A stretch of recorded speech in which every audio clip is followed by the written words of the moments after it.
A palavra inicial, creio, é uma palavra que na linguagem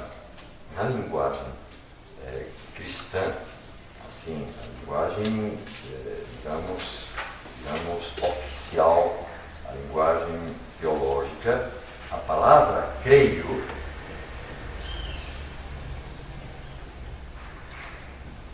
é uma palavra que só pode ser utilizada na sua força original em relação a Deus. Crer mesmo, um cristão só pode crer no Pai, no Filho e no Espírito Santo. Se alguém diz, por exemplo, eu creio muito em Nossa Senhora, todo mundo entende o que está dizendo. Mas, do ponto de vista teológico, não pode existir fé em Nossa Senhora, porque não é Deus. A fé é algo que só pode ser dirigida a Deus. Estou falando claro? Posso confiar em Nossa Senhora. Posso amar Nossa Senhora. Posso confiar e posso amar a Igreja. Mas mesmo quando se diz creio na Igreja, o sentido desse termo não é o mesmo que quando digo creio no Pai, no Filho e no Espírito Santo. Creio na Igreja significa creio em Igreja. Ou ainda, outra explicitação possível, creio à Igreja. Creio aquilo que a Igreja me diz quando me fala do Pai, do Filho e do Espírito Santo. Mas a Igreja, como tal, não pode ser objeto de fé. Fé só em Deus. Por isso, a expressão da fé,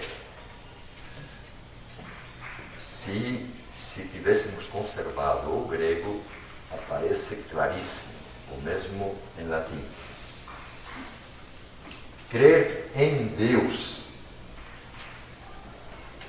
Esse em é uma preposição que, com o acusativo, significa uma preposição de movimento.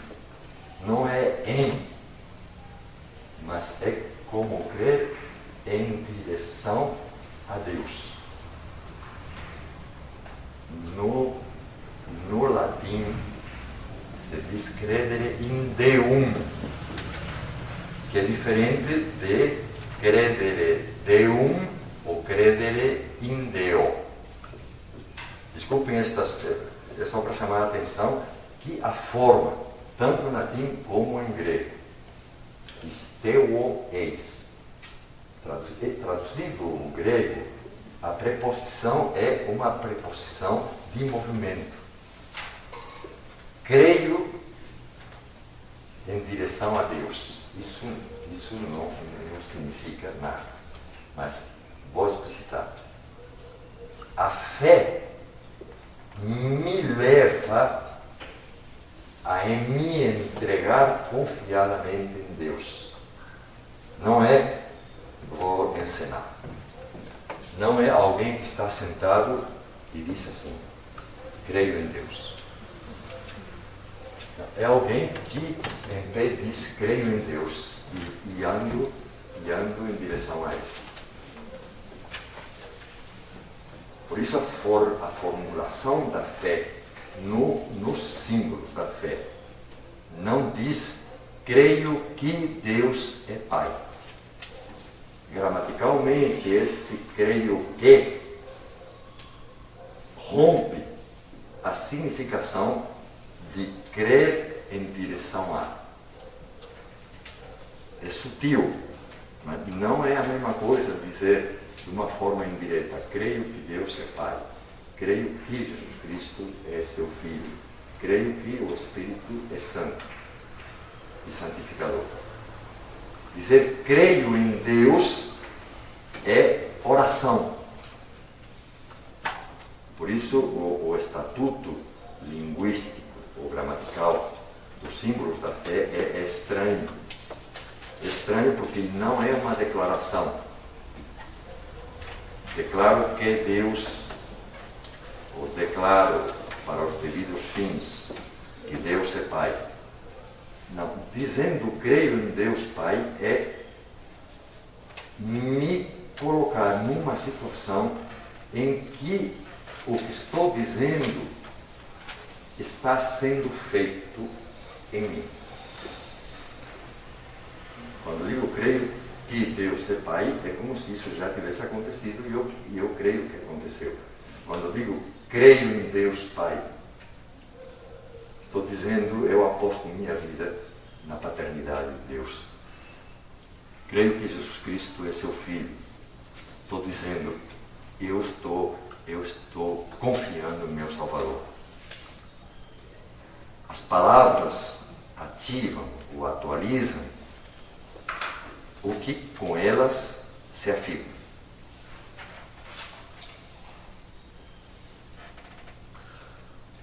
Talvez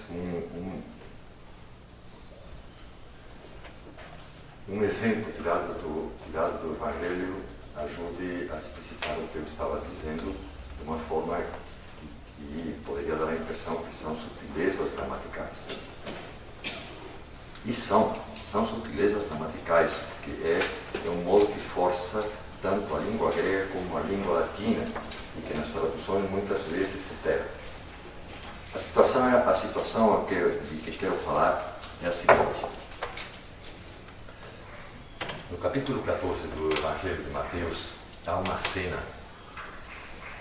em que Jesus Cristo manda seus discípulos pegarem o barco e irem mar adentro.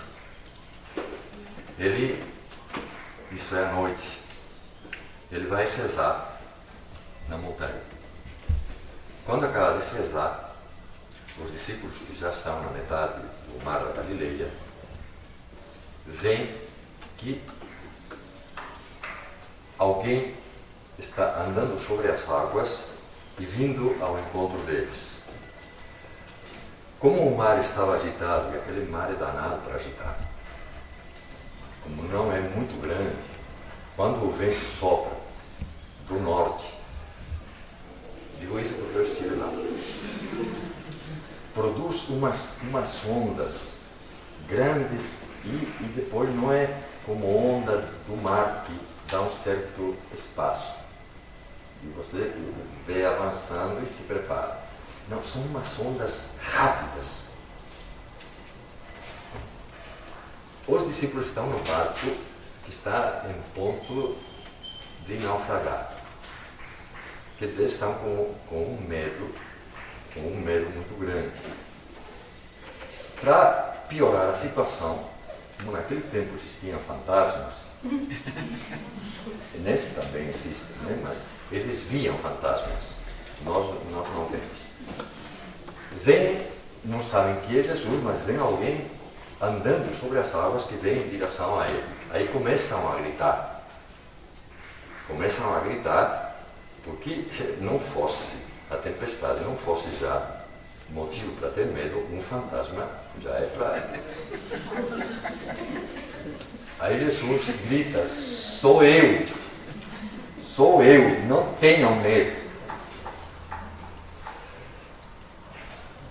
Como não podia deixar de acontecer, São Pedro toma a palavra e grita. Grita porque as ondas estão fazendo muito barulho no vento. E grita. Também, como acontece normalmente com São Pedro, só pensa depois no que falou. Quando escuta, sou eu, não tenham medo, São Pedro diz, se for você, manda que eu vá a seu encontro.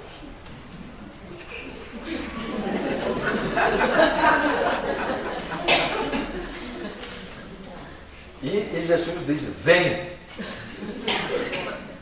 Decidido, do jeito que ele é, vai. Eu imagino ele levantando a perna para colocar o pé, o direito, na água. E depois o esquerdo. E vai andando. Vai andando como se a água fosse uma superfície que resiste o peso de 80 quilos, devia ter pelo menos, né? São Pedro sempre aparece fortinho. Aí o evangelista diz que Pedro caminhava sobre as águas. Até o momento em que a força do vento e as ondas do mar fazem com que ele perceba o que está fazendo. E aí afunda. Afunda, mas não tão rápido que não dê tempo para gritar Kyrie eleison, Senhor, misericórdia. E o braço de Jesus o levanta.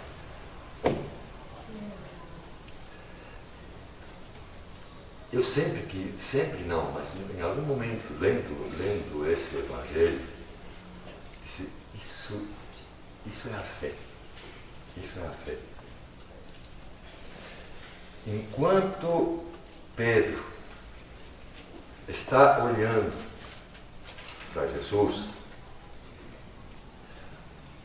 o olhar de Jesus tem uma força maior para Pedro, tem uma força maior do que a força da gravidade, do que a força que faz com que todo o corpo, abandonado a si mesmo, cai.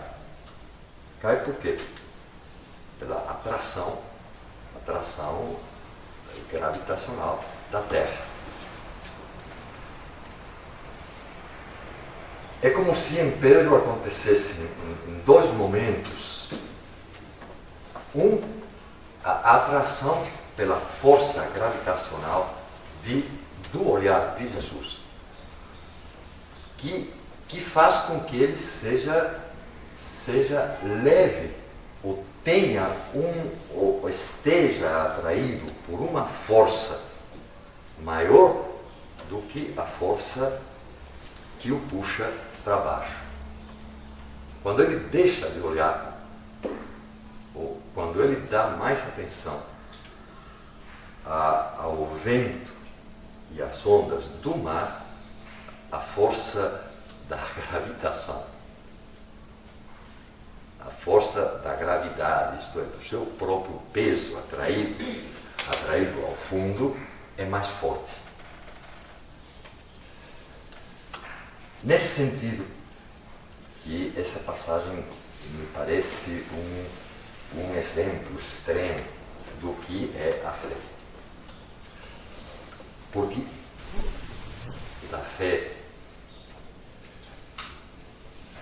é um movimento que nos tira de nós mesmos. É um movimento de descentramento, em que o ponto em volta do qual nossa órbita de indivíduos gira, o centro não está mais em mim, está fora de mim.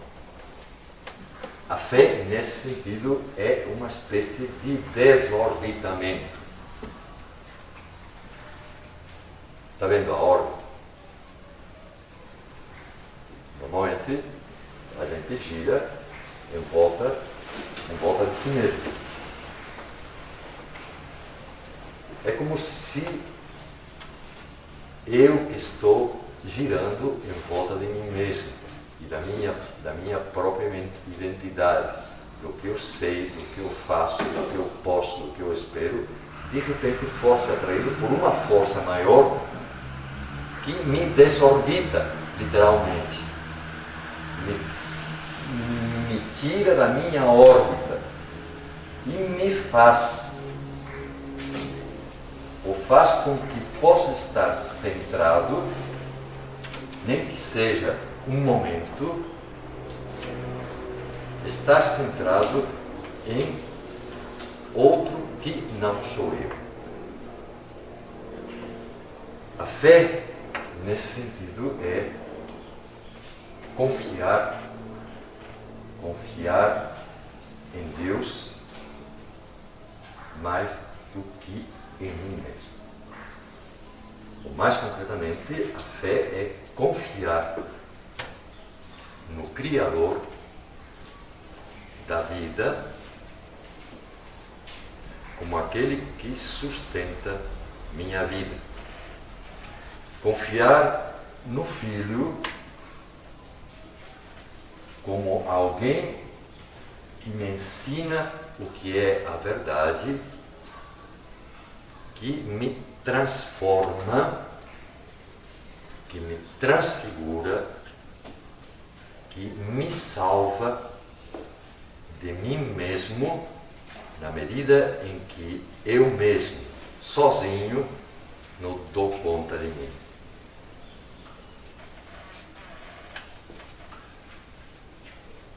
A fé é confiar que Deus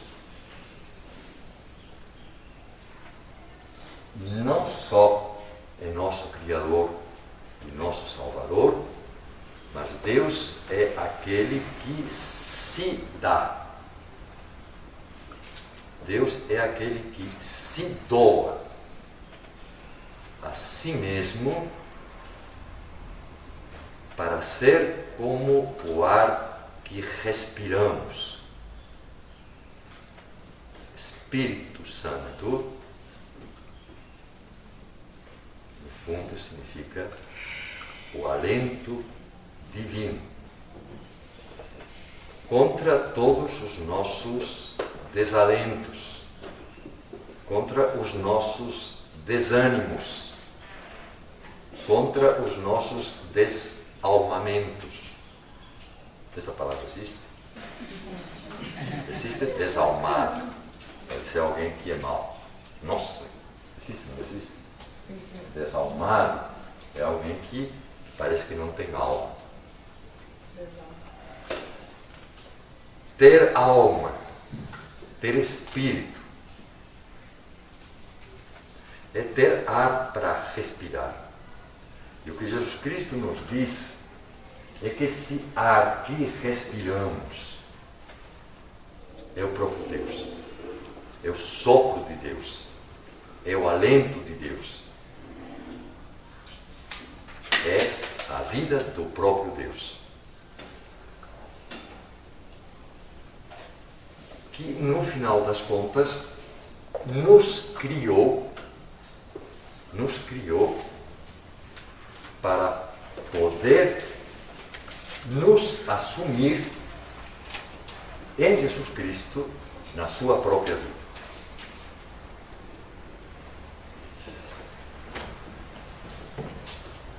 Nesse sentido, Pai, Filho e Espírito Santo só se esclarecem quando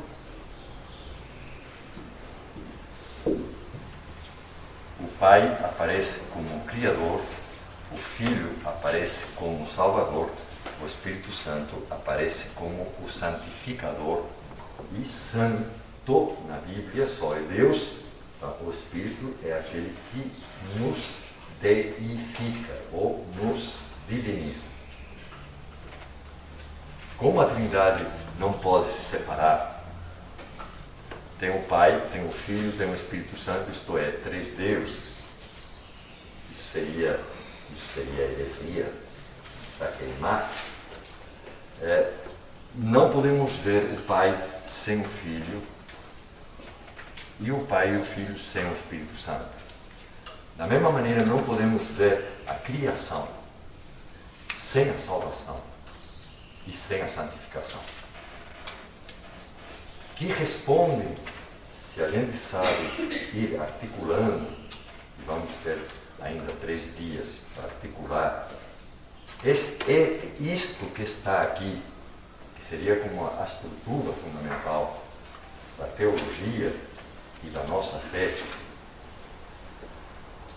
responde às perguntas que muitas vezes, sobretudo em momentos de muita alegria ou de muito desespero, nós podemos nos fazer. Afinal de contas, para que diabo eu estou aqui no mundo? Olha, a pergunta está mal feita. Tira o diabo.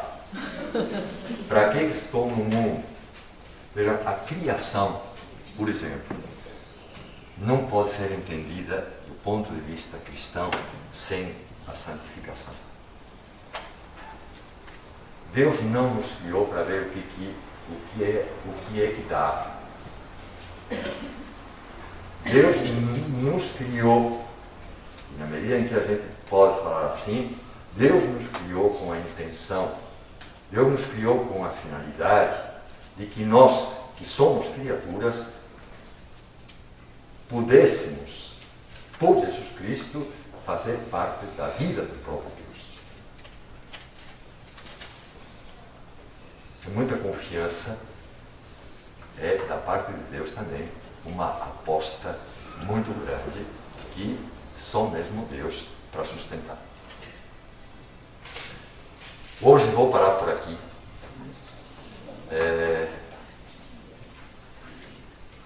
Se voltarem no sábado,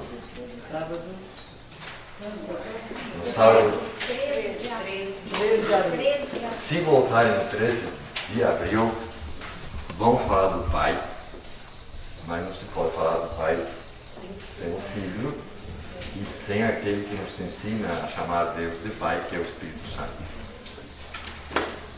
E vamos tentar ver como isso foi articulado na história e como isso hoje continua sendo importante para entender Deus e para nos compreender.